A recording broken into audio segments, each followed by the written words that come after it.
Hi, I'm Zeb. I'm from DarlingDork, and today I'm going to be reviewing a copy of 1989, The Dawn of Freedom. Now, for those of you who haven't played it, 1989 is basically the sister game of Twilight Struggle. It's made by GMT Games. It's functionally identical. It has some minor rule differences, but if you've played Twilight Struggle, you can jump into this game very quickly. And if you haven't, well, that's kind of what I'm here for. I'll walk through the basics of the game. So, premise is, it's 1989, Eastern European governments are crumbling, communism is on the way out. One side, one player, is taking on the role of the democratic activists. They're trying to initiate democratic change, bring down these dictatorial governments.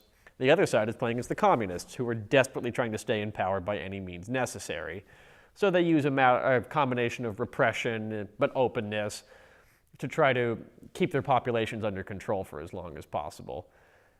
Your goal as the communist is to stay in power in as many different countries for as long as possible as pressure mounts against you, while your goal as the Democrat is to bring as many of these countries into democracy as quickly as possible. What do you get with this game? The game board has all sorts of things on it. It has 6 countries you're focusing on: East Germany, Poland, Czechoslovakia, Hungary, Romania, and Bulgaria. It has the victory points track, a legend for all the different spaces, turn marker. The big thing that comes with the game are the action cards. Now, like in Twilight Struggle, these are cards that are based on real-life events that you can use for one of two things, either to conduct operations or for the event's value. There are 2 kinds of operations you carry out in this game. Unlike in Twilight Struggle, where there are 3, you just have the 2. So one is to place influence in a territory that is adjacent to your own. So we'll say I'm the Democrat. I'm in Gdansk. I want to put influence into, here's where my Polish starts to sound really bad, Poznan. The card has a printed number value on it. Here it's 3. So if I use this for influence, I get to spend 3 influence points however I like. So I can put 3 into Poznan. The other thing you can do are realignment rolls. So we'll say that the Soviets have enough influence in Lublin to have gained control over it. Using die rolls, depending on how many neighboring areas I control, I can attempt to realign it, much like a realignment roll in Twilight Struggle. We add up our respective modifiers, we both roll.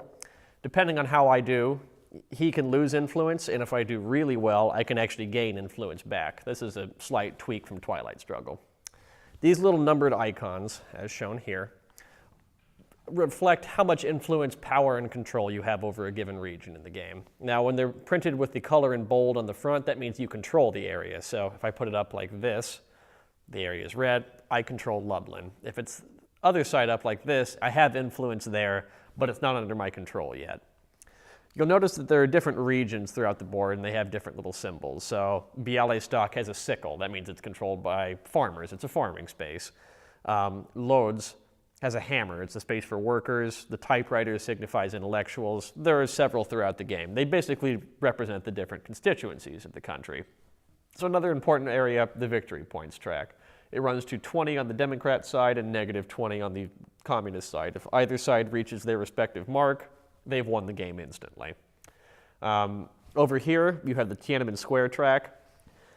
This represents events that are going on in China at the same time as protesters there are working towards democracy. I'll get to the functional gameplay effect for that as well. And then we have the struggle for power tableau, which, again, I'll get to momentarily. So the game is mostly played through these action cards. The action cards have the operations you can do, but then there are also the events that go off from them. There are 3 different decks of action cards.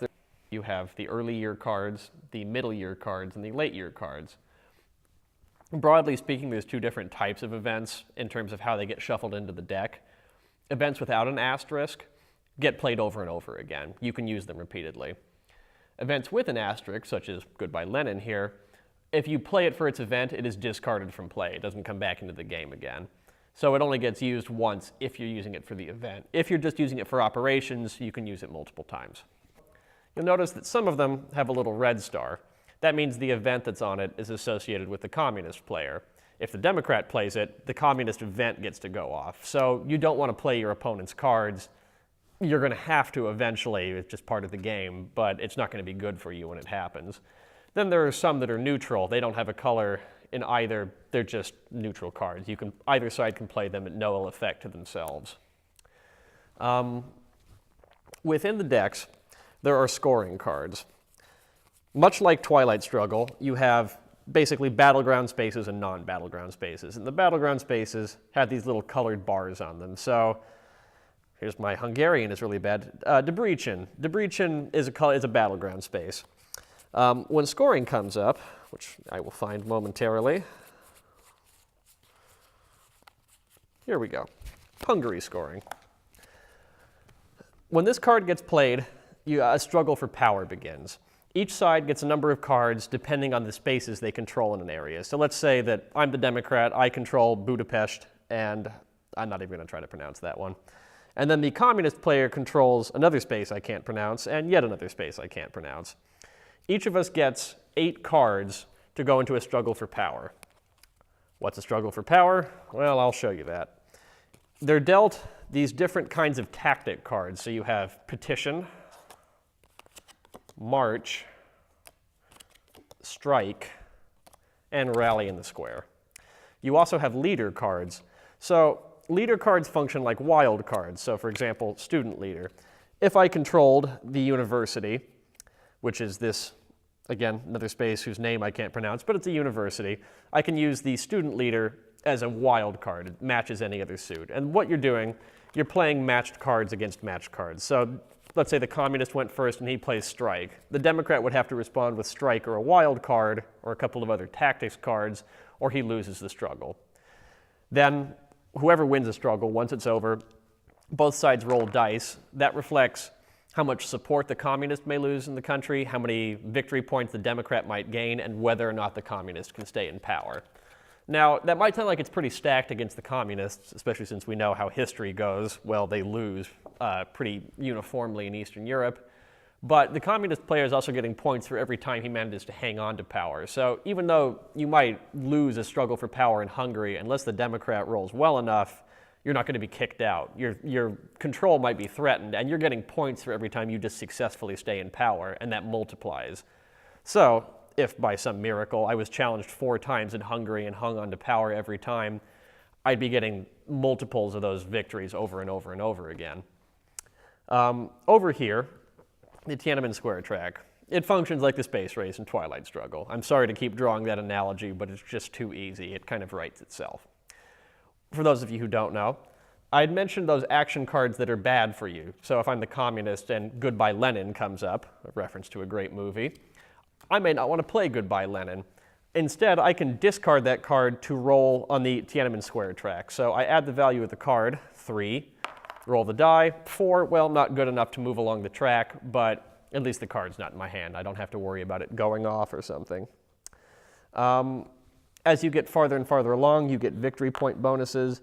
You also get certain bonuses you can play in the game. So for example, if you made it to the end, and the end track is different for either side. If you're a Democrat, political pluralism reigns in China, and if you're not, if you're the communist, communist China receives most favored nation status. If you make it to the end, you can play a card for both ops and events once per turn. So you could take Prudence, for example. You get the 4 operations points and the event from it. Pretty crippling if you can bring that into play against your opponent. However, you can only keep those powers if you're ahead of them on the track. So if you manage to get all the way through all 10 turns of the game without having automatically won on one side or the other, then you do a final scoring round. You go through each and every country that remains, regardless of whether or not the communists are still in power, and you score them. This is important because it's possible to have a country lose its communist ruler, but the communists can continue to put influence into it. It's important for scoring purposes. It also lets you recoup if you had a bad power struggle and accidentally lost a country. That happened to me in East Germany one game, actually. So you go through all the points, you modify it here, and then when it's all said and done, the communists get 4 points for every country they have where they're still in power. I've never seen a game where they had more than 3. Things would really have to go belly up for the Democrats on that one, but it's theoretically possible. So that's basically gameplay in a nutshell. You're trying to win control of these regions, stay in control. And it gets progressively harder for the communists as time goes on. How does it stack up in the history? It does actually a pretty compelling job. So this might go over some people's heads, but Hungary, for example, is one of the early game scoring cards. That's because in 1989, Hungary was one of the first countries to open up to the West, which then, because refugees could come through Hungary into the West, put pressure on East Germany, which eventually leads to the fall of the Berlin Wall. The game is built really cleverly that way. It actually does a great job of capturing history and the way things played out, while leaving some room for how things could have played out. It's not inconceivable that communism could have survived in some altered form in one of these countries. So it lets you experiment a bit with the history. It works, I'd say, fairly well that way. In terms of gameplay, it's a little bit more luck-based than Twilight Struggle, but sometimes that can be a good thing. Twilight Struggle can be very deterministic in how it plays out. And if the cards really aren't working out for you that game, and then somebody plays a scoring card in a region, there might not be much you can do to get it back. Things will just stack up against you. The power struggle mechanic, because the cards are coming to you randomly, even if you're dealt fewer cards than your opponent, if you play them correctly, you could still win a power struggle. It's a little bit more luck-based, but it doesn't punish people who've also gotten just bad event cards the entire game. So it's a game for a slightly different mood than Twilight Struggle. It's a little bit just infinitesimally more luck-based, but it rewards tactics also, as opposed to strategy.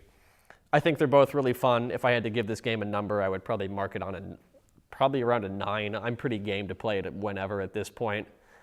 And if you're a real history geek, which you might have figured out that I am at this point, it's really fun to go play. The rulebook comes with a manual explaining every single one of the events in the game. So you have an event like Sinatra Doctrine. You might wonder what the Sinatra Doctrine is. The book will explain it to you. And the explanation is pretty hilarious if you're considering the source. So I encourage you to go out and play this game. Thank you.